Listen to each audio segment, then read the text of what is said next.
Bonjour à toutes et à tous, ceci est le troisième épisode de la série de vidéos concernant Foundry VTT et Warhammer Fantasy. Aujourd'hui nous allons nous focaliser sur un sujet bien particulier, ce sont les battle maps, les cartes ou autres scènes en fonction de comment vous voulez les appeler.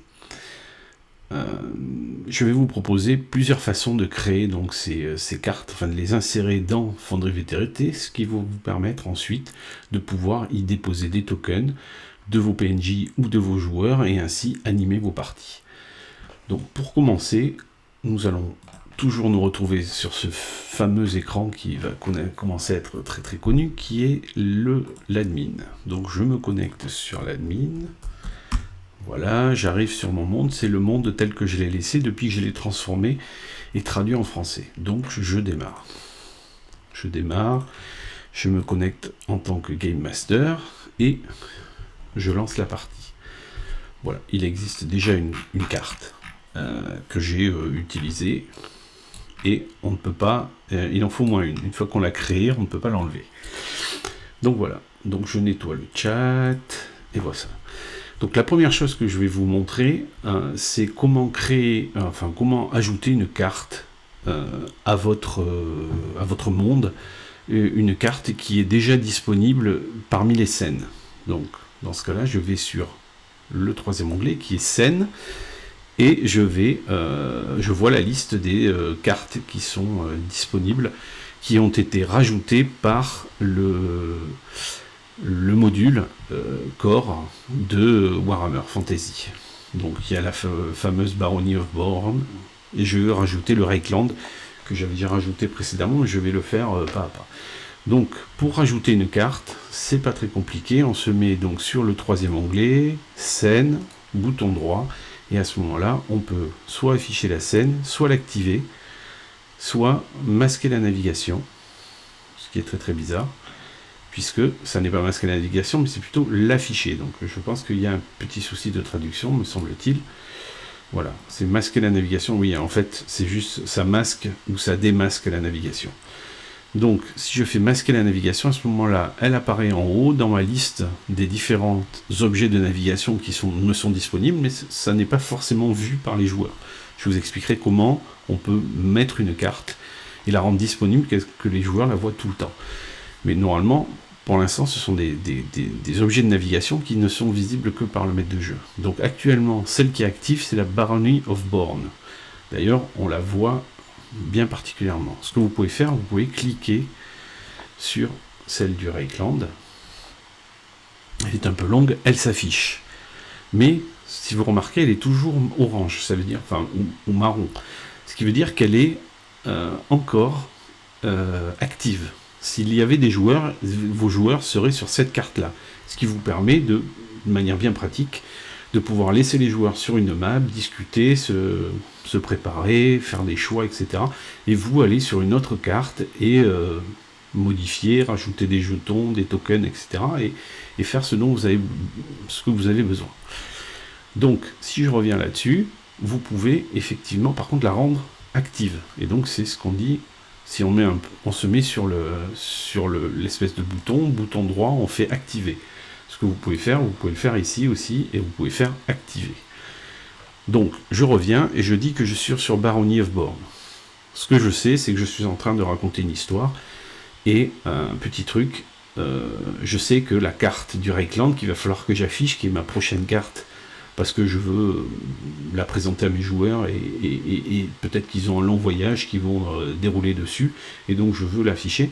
Je sais qu'elle est un petit peu longue. Ce que vous pouvez faire, c'est dès que vos joueurs ont commencé, mais avant qu'ils ne basculent sur la carte, vous pouvez la précharger. Si vous faites précharger, ça va en tâche de fond précharger la carte. Comme ça, au moment où vous décidez d'envoyer vos joueurs sur cette carte-là, vous ferez activer, et à ce moment-là, elle basculera automatiquement et elle s'affichera rapidement.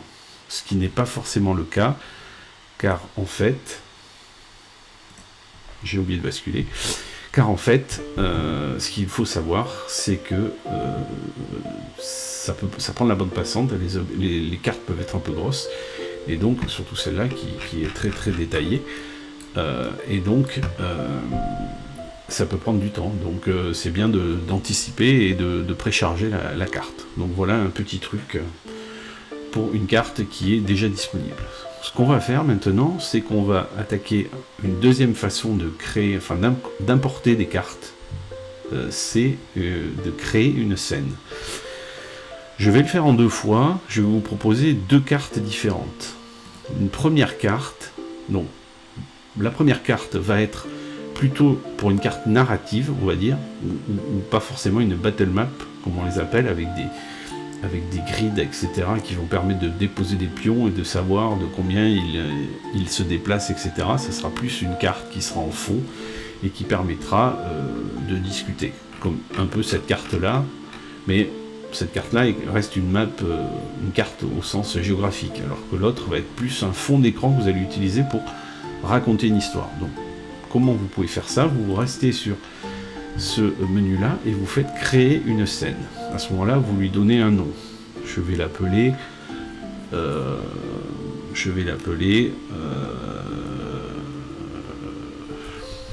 Tard dans la nuit, par exemple.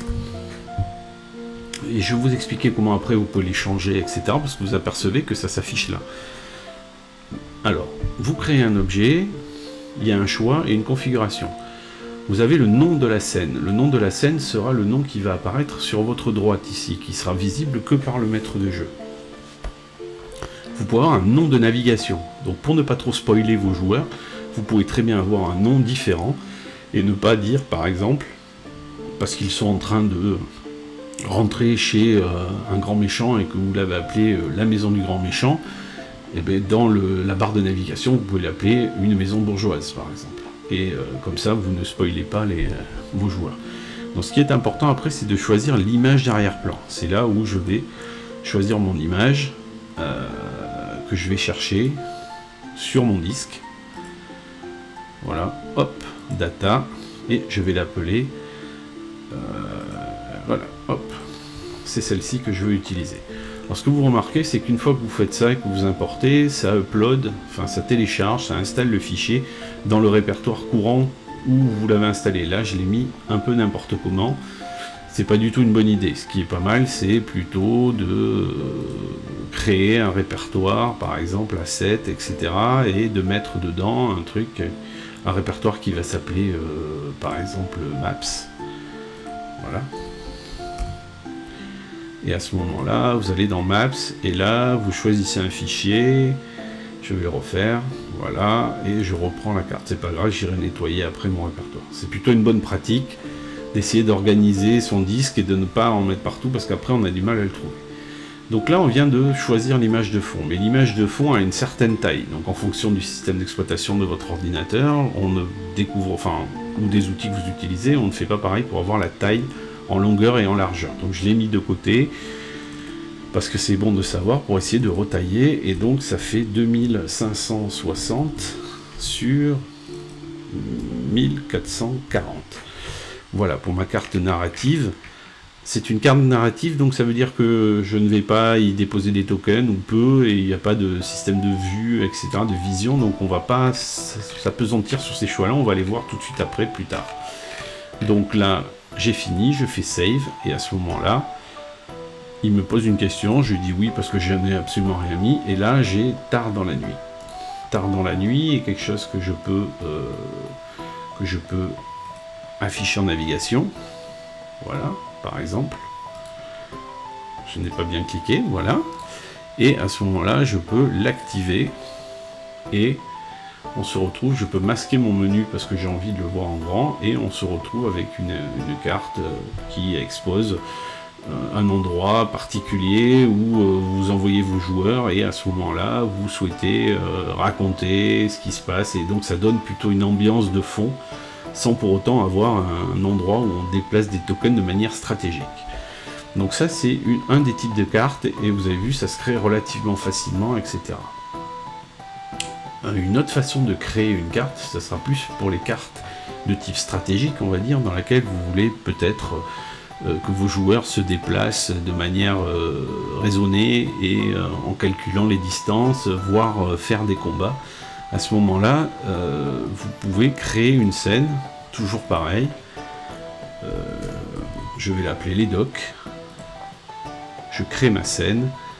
Voilà, et alors par exemple, je vais tester ce que j'ai dit. Au lieu de l'appeler nom de scène doc, je vais faire embuscade du troll. Ok. Et à ce moment-là, dans le nom de navigation, je lui mets un morceau de doc.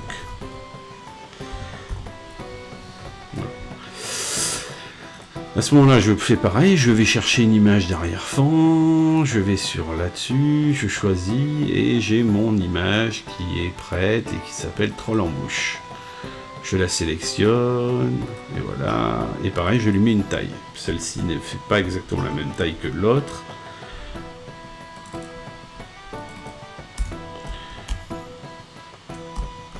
Elle fait 1920 sur 1920, voilà. Donc à ce moment-là, je fais ça et je sauve. Oui. Je reviens sur la configuration parce que je veux configurer certaines choses. Alors, plusieurs choses sont possibles. Je ne vais pas trop m'apesantir parce qu'il y a beaucoup de choix et j'y passerai une vidéo entière, je pense. Donc là, je vais le faire plutôt comme ça. Vous pouvez changer la forme de la grille, si vous affichez une grille. Vous pouvez changer sa taille, ce qui est plutôt pas mal quand vous avez une carte finalement qui est très très détaillée ou pas assez, etc. Vous pouvez changer la taille de la carte, ce qui fait que les carrés seront plus ou moins grands et donc ça peut redonner un petit peu de sens à une carte qui n'a pas on va dire une taille standard. Si vous cliquez là-dessus, vous allez afficher l'objet la configuration qui va vous permettre de modifier la carte. La grille de la carte, pardon. Alors, plusieurs choses sont intéressantes. Là, je n'ai pas de... Certaines cartes ont déjà une grid. Mais vous voulez aligner la grille, qui sera la grille utilisée pour déplacer les tokens, avec votre grille qui est affichée sur la carte.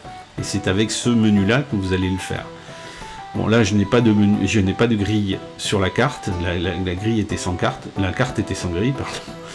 Et donc, ce n'est pas un problème, je n'ai pas besoin de m'occuper de ça. Par contre, ce que je peux faire, c'est, de manière intéressante, c'est me dire, tiens, je voudrais aligner les carreaux sur le bord des docks.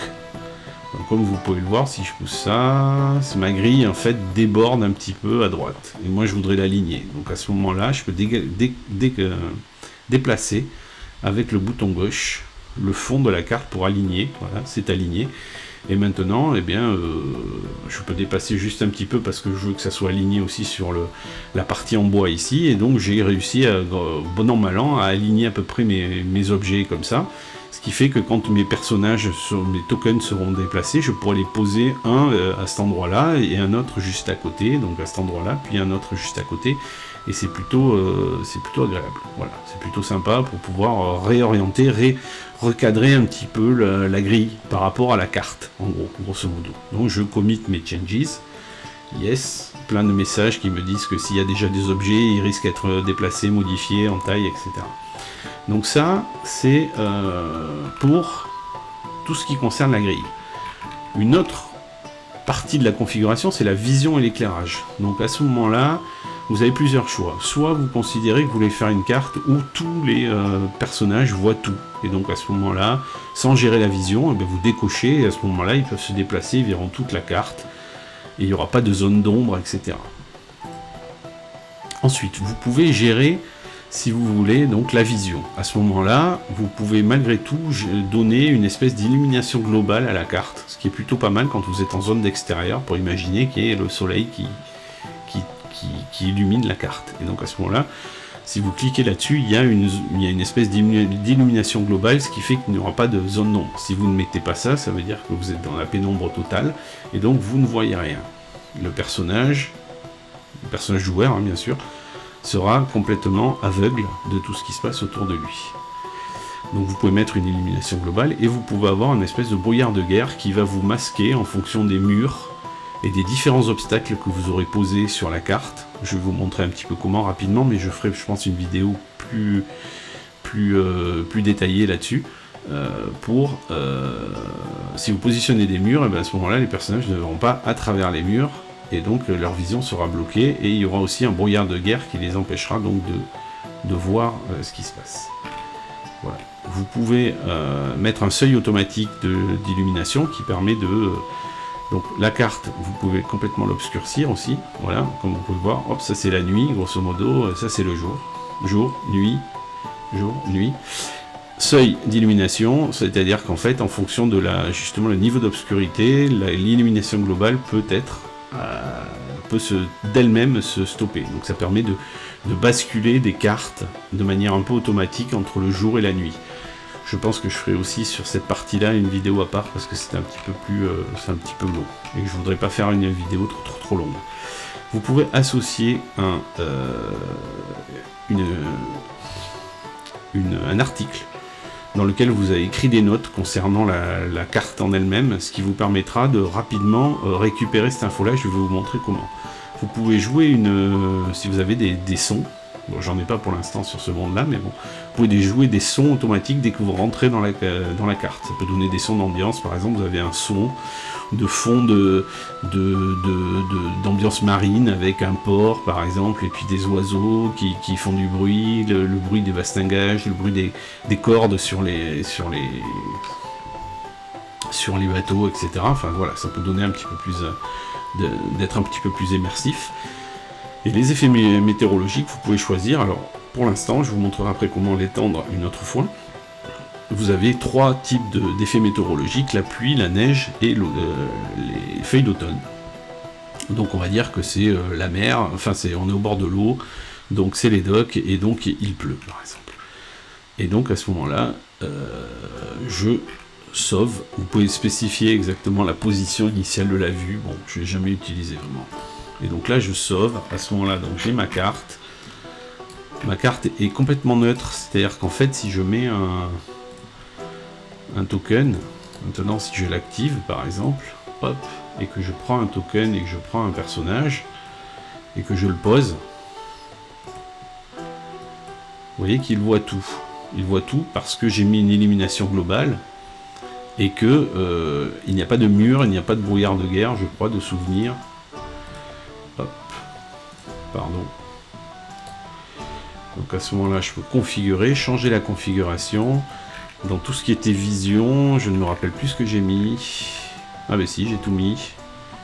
Vision, token. Ah oui, illumination globale, forcément. Si j'enlève l'illumination globale, on considère qu'on est de nuit. Je peux changer l'obscurité, voilà. Ce qui me transforme ma carte, voilà, sur une espèce de pénombre très très sombre. À ce moment-là, je peux sauver. Voilà. Et si je choisis mon personnage, voilà ce qu'il va voir. C'est quelque chose de très très sombre. Je pense même que le joueur ne verra rien. Si vous voulez sortir de cette vue-là, ça simule un peu ce que voit le joueur. Vous sélectionnez à part et vous reprenez une vue un peu maître de jeu où vous voyez tout. Donc ça c'est bon, un petit truc comme ça. Si vous voulez basculer jour-nuit, vous avez aussi le moyen de le faire comme ça. Est-ce que si vous faites une bascule un petit peu comment ça s'appelle, un petit peu roleplay en disant bah voilà, la nuit commence à tomber sur les docks quand vous pénétrez sur cette partie un peu malfamée. Voilà. Je crois que j'ai bugué. Et je n'arrive pas à basculer. C'est bizarre. Ça c'est pour initialiser le brouillard de guerre. Ah voilà. Peut-être que je l'ai fait un peu trop rapidement. On peut pas non plus changer trop souvent. Voilà. Et là on bascule sur une option de nuit et donc si je me remets en vue personnage, voilà, le personnage va voir seulement son personnage. J'expliquerai dans une autre vidéo comment régler les vues avec les lanternes, etc., comment on peut l'utiliser. Donc la dernière chose que je voudrais montrer vite fait sur cette carte-là, je pense que je vais passer en vue de jour, c'est qu'en fait vous pouvez positionner des murs.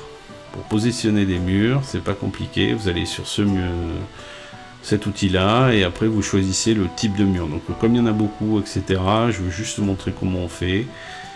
Vous pouvez, hop, créer un mur, comme ça.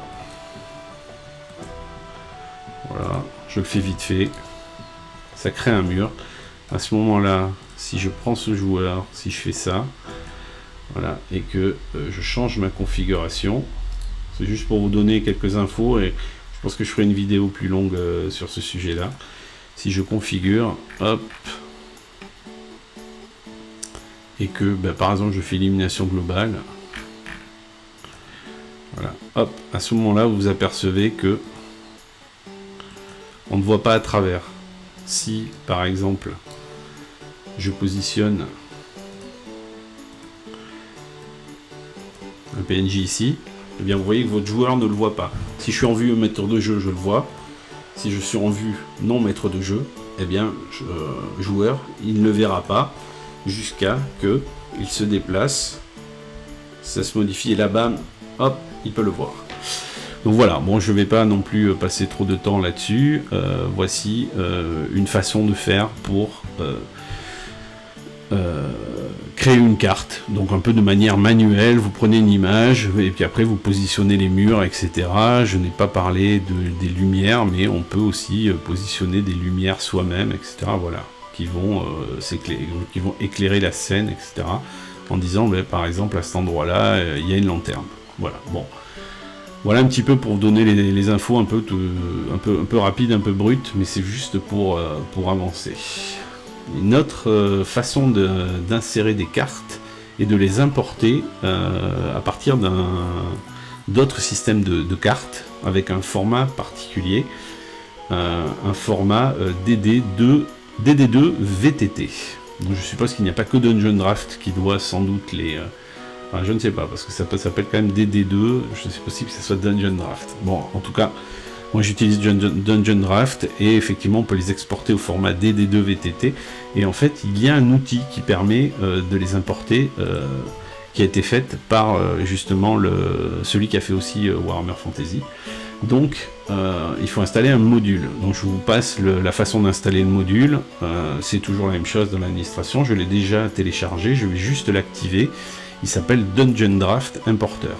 Donc à ce moment-là, je sauvegarde et ça va activer cette façon cette possibilité d'importer des cartes. Ah ben vous voyez, je ne l'avais pas fait, la pluie vient d'apparaître comme j'avais choisi de le faire tout à l'heure. Pour une espèce d'ambiance un peu humide sur les docks. Donc à ce moment-là, pour créer une carte, pour importer une carte, j'ai toujours mon bug, hein. Ça c'est toujours agréable. Pour importer une carte, vous revenez sur la scène, sur les créer scènes, etc. et vous apercevez que en bas, il y a Dungeon Draft Import qui vient d'apparaître. À ce moment-là, vous cliquez et vous pouvez choisir le nom de la scène. Donc je vais choisir comme nom de scène une autre partie de dock. Je sais même pas si c'est pas... Je ne me rappelle plus ce qu'il y a, mais bon, on verra bien.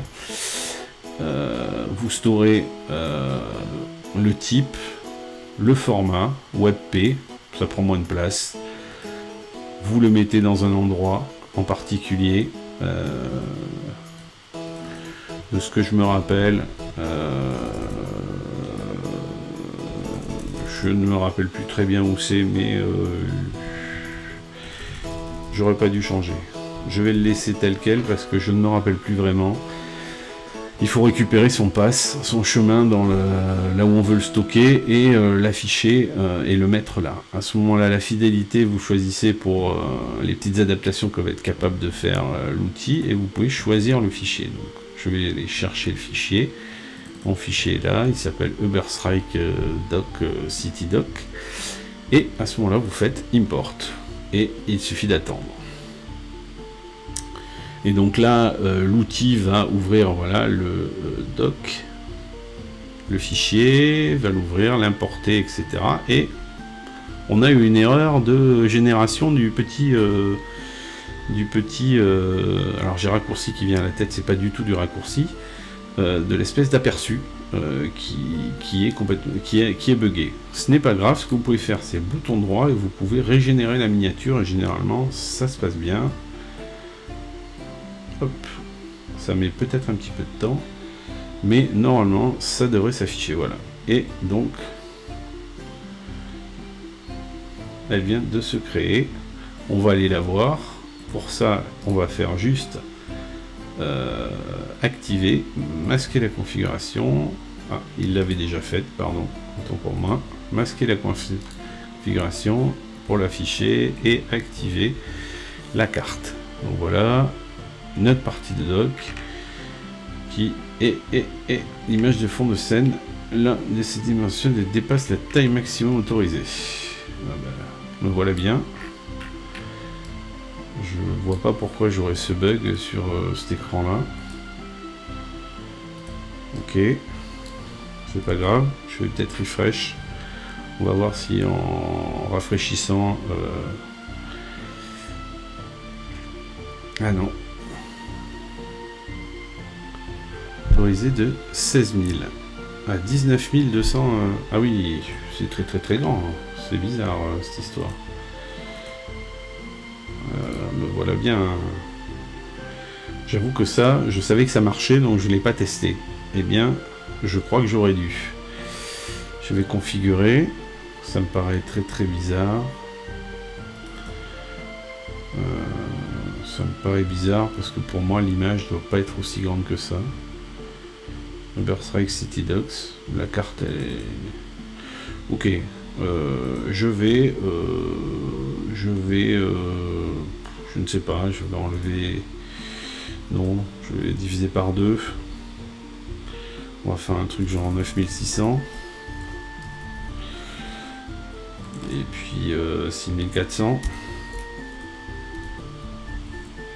On va tenter quelque chose comme ça.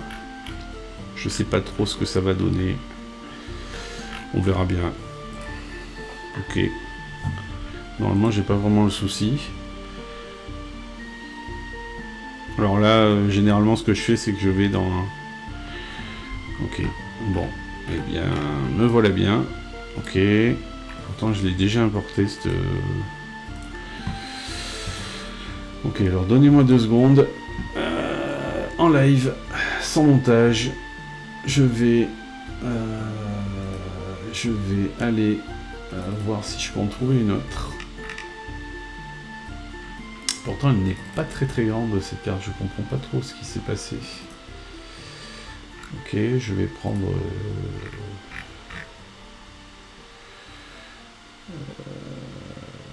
Ah oui, elle est énorme, 162 mégas. Ok, je ne sais pas ce que j'ai fait, j'ai vraiment pas pris la bonne en fait. Ok, bon, je vais prendre celle-là. Alors vraiment, c'était le plus mauvais choix que je pouvais faire. Ok, bon, bah écoutez, je vais de ce pas la supprimer, oui, et je vais en importer une autre. Le bâtiment de la garde. Il est un peu grand, mais normalement ça devrait passer. Donc à ce moment-là, je le prends. Town Guard Barracks. Ok, et je l'importe. Ok. On attend, voilà. Bon là, le petit aperçu s'est créé de lui-même. Et donc, la carte s'est créée. Elle est affichée ici. Et donc, je pensais que je pouvais...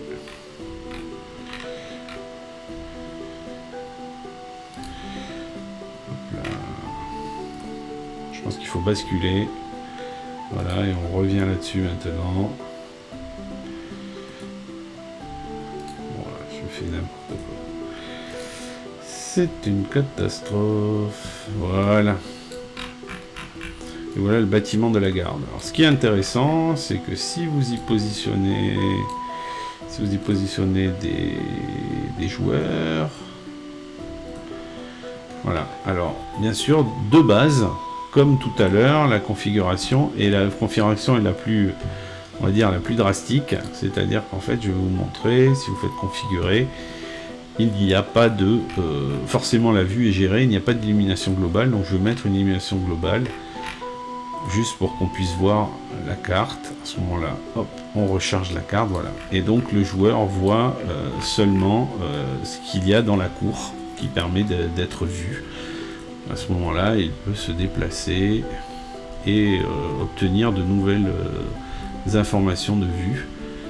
Voilà, ici ça se masque. On peut s'apercevoir là qu'il y a une porte. J'ouvre la porte. Je me déplace. Enfin voilà. Bon, donc comme dans une carte, on regardera ça une autre fois. Donc ça, c'est une autre façon de le faire. Vous utilisez ce petit module qui est fort pratique si vous avez Dungeon Draft ou si vous avez des cartes qui sont issues de Dungeon Draft et qui vous permet. L'avantage, c'est que, oui, c'est ce que je voulais vous montrer.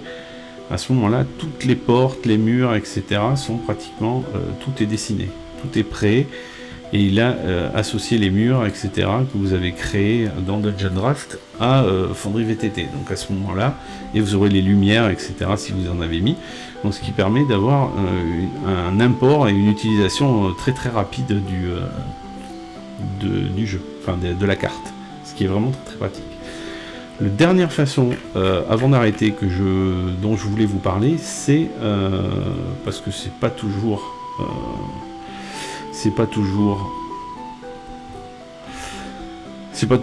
connu, enfin en tout cas moi la première fois j'ai un peu cherché, c'est qu'on va installer un module de pack de cartes.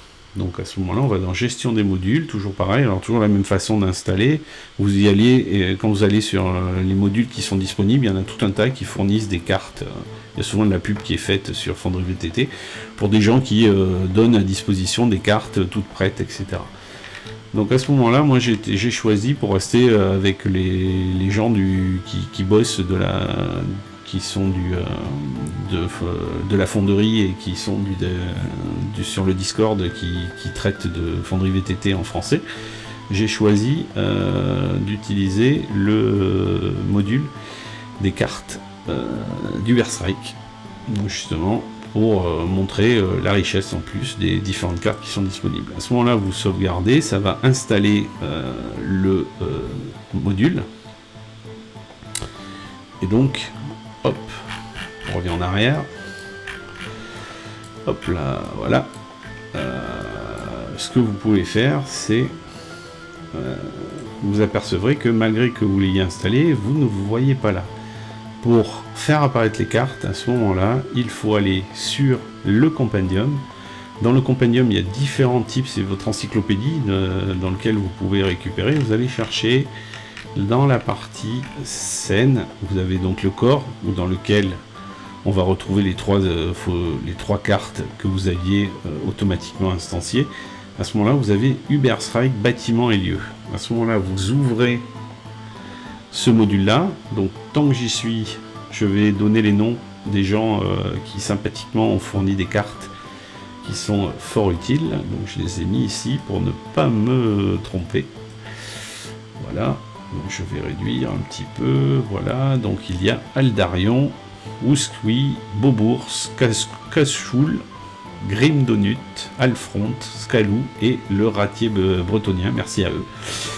Donc c'est eux qui ont fait toutes ces cartes, donc il y en a tout un tas, vous avez l'aperçu et vous pouvez choisir par exemple, tiens, je vais faire la Marktplatz, parce que c'est le scénario, c'est le début, donc il faut bouton droit, importer l'entité, à ce moment-là ça importe l'entité, vous pouvez changer la configuration, je ne vais pas changer pour gagner du temps, ça instancie la carte en fait dans votre monde et elle est disponible, vous la trouvez ici, Marktplatz 1.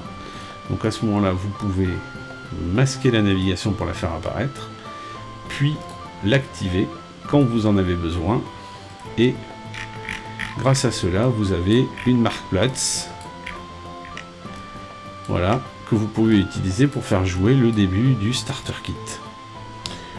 Donc voilà. Donc c'est à peu près tout pour les cartes de ce dont je voulais vous présenter, enfin ceux que je voulais vous présenter ou ceux dont je voulais vous parler.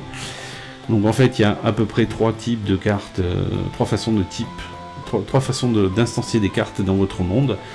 Soit vous avez une image, qu'elle soit un peu narrative ou une image qui est à but de battle map, mais vous avez que l'image et à ce moment-là vous devez créer manuellement une scène et y incorporer l'image, créer la lumière, rajouter les murs, etc. Donc ça c'est la façon très très manuelle, mais c'est faisable.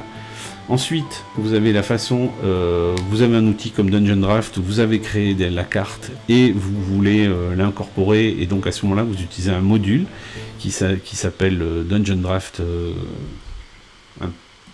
Alors le menu, enfin le bouton est ici, Dungeon Draft Import. Le module s'appelle Dungeon Draft Importer, ouais, évidemment. Et la troisième façon de faire, vous utilisez un module qui a un pack de map, et à ce moment-là, vous installez le module, vous l'activez, et quand vous avez activé, vous allez dans les compendiums, et dans les compendiums, vous pouvez choisir, afficher la liste, et appuyer sur le bouton droit, et importer dans votre monde la carte qui vous intéresse. Eh bien, écoutez, voilà pour ce qui est de